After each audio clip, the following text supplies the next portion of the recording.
hot dogs, pizza, cookies. What time is it?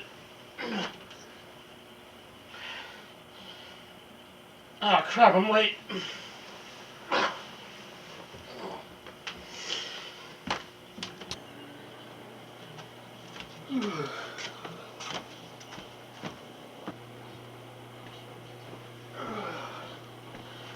Okay, I made it.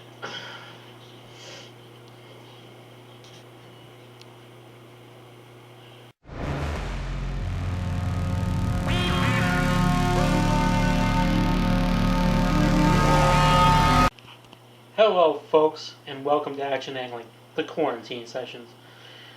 Obviously, we are not able to fish as much as we'd like. Very, very little fishing opportunity in the area right now, so do not have an actual fishing video this week. But doesn't mean we can't pump out the content. Pump out the content.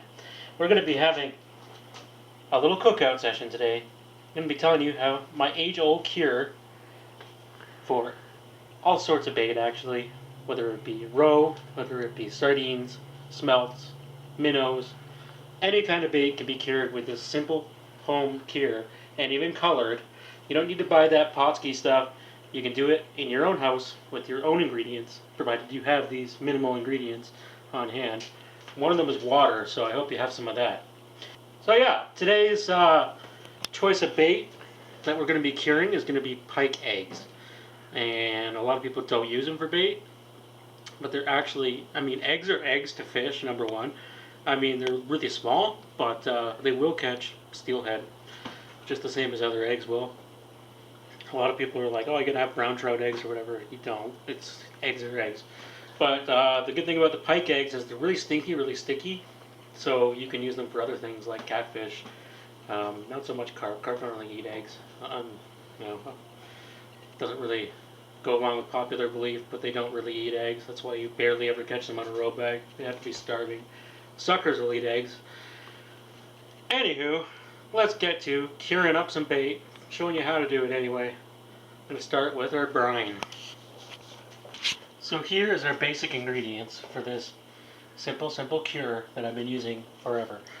Number one, just a bunch of water. I don't know the actual measurements of it, but you can't have too little or too much because your ingredients like salt, and that will just collect on the surface if there isn't enough water. I think the actual recipe is 4 cups of water, but I could be wrong. Could be 6 or 8. I don't know. I just fill the pot up.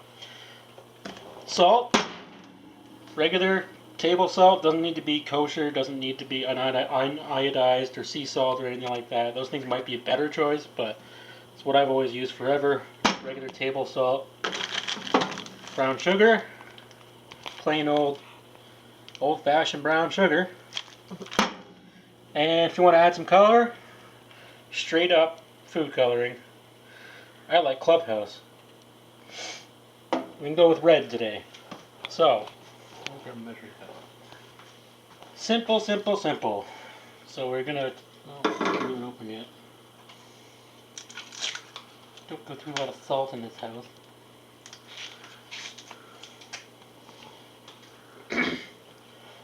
Simple. 1 cup of salt,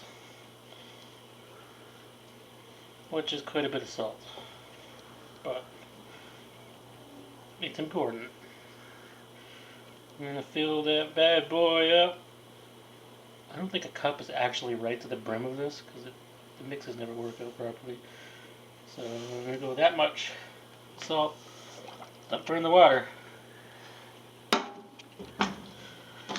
Then this, again, you don't have to be exact with this, but try and get pretty close. 1/4 cup brown sugar. So the reason for those 2 ingredients is the salt, obviously, one of the world's oldest natural preservatives, and that's going to keep your bait fresh. But what the brown sugar is going to do is bring out flavor and scent. It's going to keep the scent and flavor. So if you did just salt, it would still end up being fishy, but it would end up being shriveled up and weaken the smell quite a bit.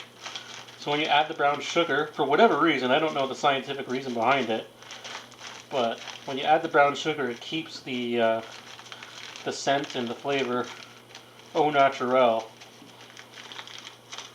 in your bait. Problem with brown sugar is it hardens up. Once you open that bag up, it's like, I don't know. Supposedly you can add rice or whatever to keep it from hardening up, but it happens real fast.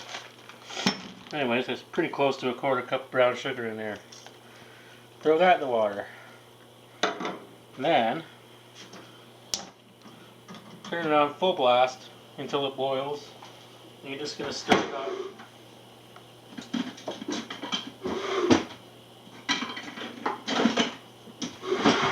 You're just going to stir it up as it boils. Obviously all the salt and stuff in the water is going to take forever because salted water takes way longer to boil.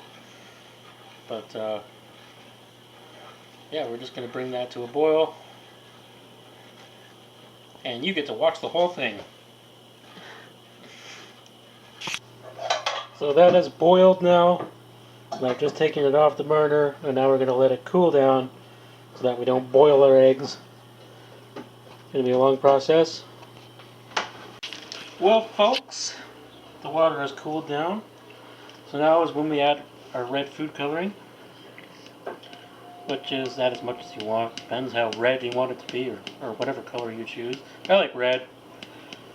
I don't know why. Simulates blood or something. I don't really know why. Seems to work better for me. Red and blue. Mix that up a little bit. And we put our eggs in. You don't have to thaw these out first. They can be freezer burnt. It doesn't matter. These have been in the freezer for a long time, obviously. And it's a salt brine, so they're going to thaw out no matter what. So it doesn't matter if you put them in there frozen. You probably have to leave them in there a little bit longer to make sure it thaws out, but put them in there frozen, provided the bag isn't stuck to them. That's our big lump of pike eggs, and as that thaws, obviously it's going to spread out more into the water. So from here, all you do is stick this in the fridge, like so.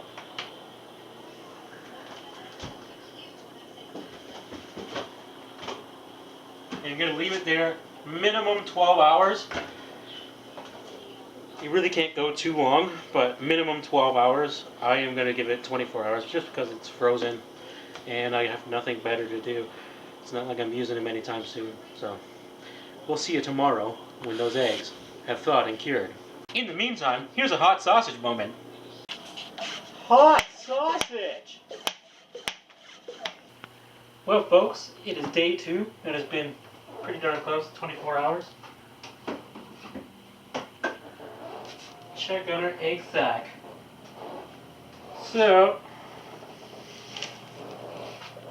the red color did not take to the, oh, kind of did. Kind of more pink than anything else. But there's our cured mounds of pike eggs right there. They got a little bit of a red tinge. Perfect consistency.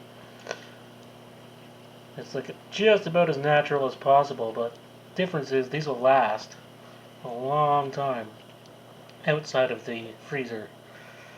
Even in your fridge, they're probably good for probably 10 days, but in the freezer you can keep refreezing them forever.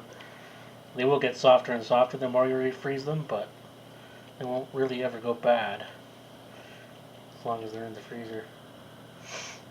Let's see, there's still some freezer burn eggs in there. Those will still work for catfish anyway. I don't know. They might not work so great for steelhead. They kind of want the naturalness, but yeah, beautiful looking eggs. Now I'm going to show you a couple different ways to rig them up and actually use them for catfish or steelhead or anything you like. So here's the most basic and obvious way that anyone who's steelhead fished before has probably done, but if you haven't, or you're not a steelheader, then this will be of some use to you. The only difference is, when I'm tying these for catfish, I'm going to tie bigger bags. Now, the color of the netting, as far as catfish go, probably doesn't matter at all, or very, very little. For steelhead, I mean, it can matter. Not always does it matter that much. But what we're going to do is obviously cut out a bigger portion. Like normally for steelhead you'd have half of that. But to use a bigger portion, I'm going to use my little scissors to cut it. Because it is skeined eggs. It's skeined, however you pronounce it. It's not actually loose eggs from a pike. These are from last spring, by the way. You just cut a portion off. This is the simple way. If you have a lot of gobies or small perch or whatever around in your swim, the netting will help a little bit. So obviously this row bag netting, this stuff is called spider thread, and it's like an elastic thread that's biodegradable, and I think it's biodegradable, and you can just wrap that around your row bag, tie it up tight. So yeah, as you can see, that's a lot bigger than I would use for steelhead.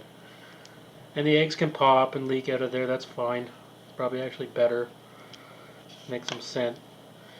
And so there's your bag. You just trim off the excess, and boom, that one's ready to go.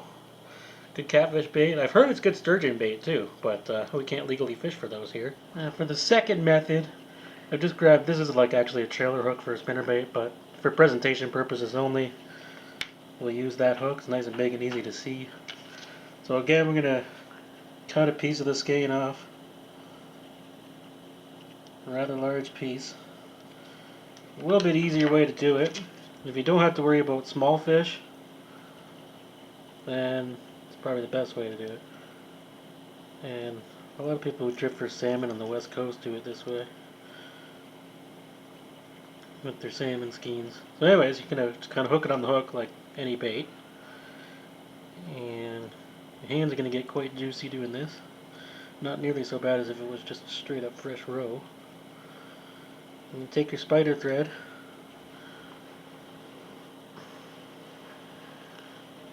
with your juicy hands, it may be really difficult, and you're just going to cinch it onto the hook. Just like that.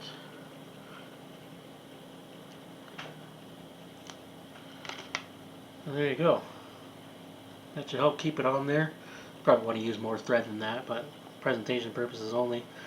Got a big chunk of skein hanging off your hook, ready to go. Very easy to do, but again, if there's gobies around or small perch or whatever, they're going to pick at that and pull it right off really easily. They still will mess with the netting. Just the same, they'll pop eggs in there, but because it's skein and there's so much in there, it'll take a little while for them to get at it. Yeah, for those days when it's a little bit tough to catch catfish, really, really good choice. They don't always want cut bait or minnows or worms. Sometimes having that little bit of difference can help you all day long. And you can see you can shake that. It's on there pretty good. So yeah, there's the two different ways to rig up pike eggs or any sort of eggs for fishing. Hope you like the cure recipe. The cure recipe works for everything, like I said, whether it be minnows, smelts, shrimp, eggs of any sort, like anything you can possibly use for bait, you can cure that way and keep it a lot longer.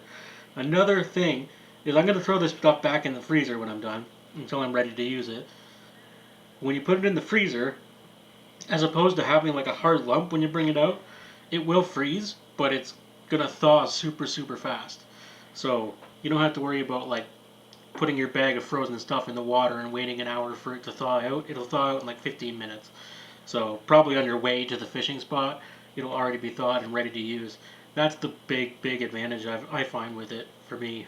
Like especially like fall steelheading, like to pull frozen roe bags out of a little container is impossible when they're all frozen together. So to have this cure on them makes them easy to separate. They're already thawed, ready to go. Well, folks, hopefully you have enjoyed the first episode of the quarantine sessions, and you learned a little something about curing bait today. Hope you're all staying safe, doing what you have to do to beat this thing. And if you are fishing, good for you. Keep doing it. Keep doing it safely. Anyways, Thank you very much for tuning in. Don't forget to like, comment, subscribe, hit the notification bell, hit all of your friends that don't do the same thing. From 6 feet away, you might want to get a long stick. We will see you next time. I love you. Chop, chop. Yeah, no, no.